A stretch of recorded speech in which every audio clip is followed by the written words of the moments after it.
जय श्री राधे।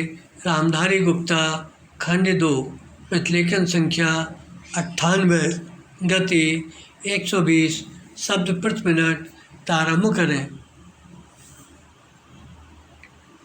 आदरणीय सदस्यों, भारत गणराज्य की सर्वप्रथम संसद के जो हमारे संविधान के अनुसार चुनी गई है सदस्यों के रूप में मैं आप लोगों का स्वागत करता हूं। विभिन्न भाषाओं की रचना और राज्य के अधिपति संबंधी संविधान के उपबंधों को हमने पूरी तरह से कार्यान्वित किया है और इस प्रकार हमने अपनी यात्रा की एक मंजिल पूरी कर ली है।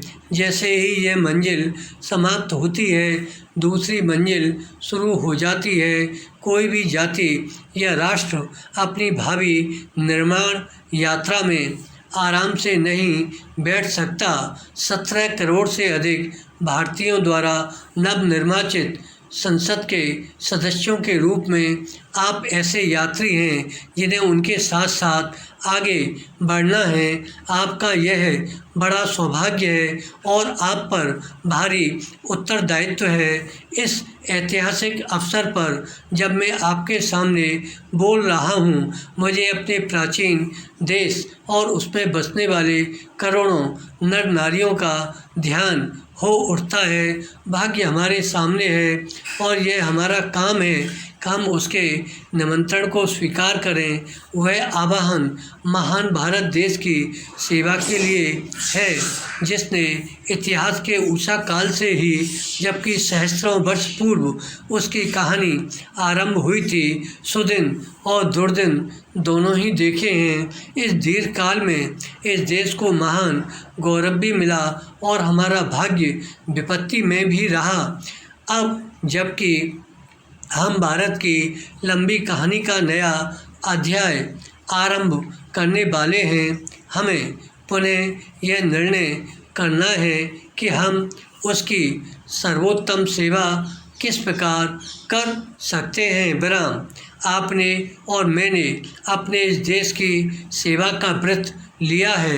मेरी प्रार्थना है कि हम अपने व्रत में सत्यनिष्ठ सिद्ध हों और इसे पूरा करने के लिए अपना तन मन धन लगा दें। पैरा। सुदीर्घ काल की पराधीनता के बाद भारत ने स्वतंत्रता प्राप्त की है। सब कुछ सहकर भी इस स्वतंत्रता को बनाए रखना है, बचाना है और बढ़ाना है, क्योंकि इसी स्वतंत्रता के आधार पर ही तो प्रगति की जा सकती है।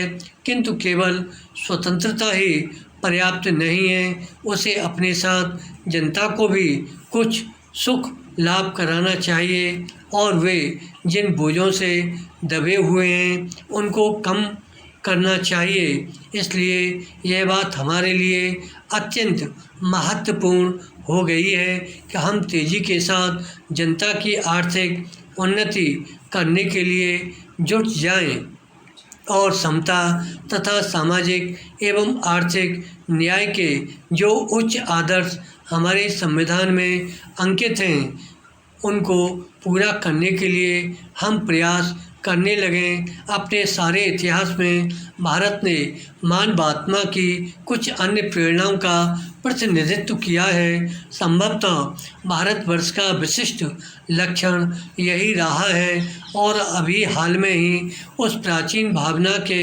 उत्तम प्रतीक को हमने महात्मा गांधी के रूप में देखा है, जिन्होंने अपने नेतृत्व में हमें स्वतंत्रता दिलाई। उनकी दृष्टि में राजनीतिक स्वतंत्रता प्राप्त करना एक महत्वपूर्ण कदम था, पर मानवात्मा की महत्तर स्वतंत्रता की दृष्टि से वह केवल एक प्रयास मात्र था। धन्यवाद।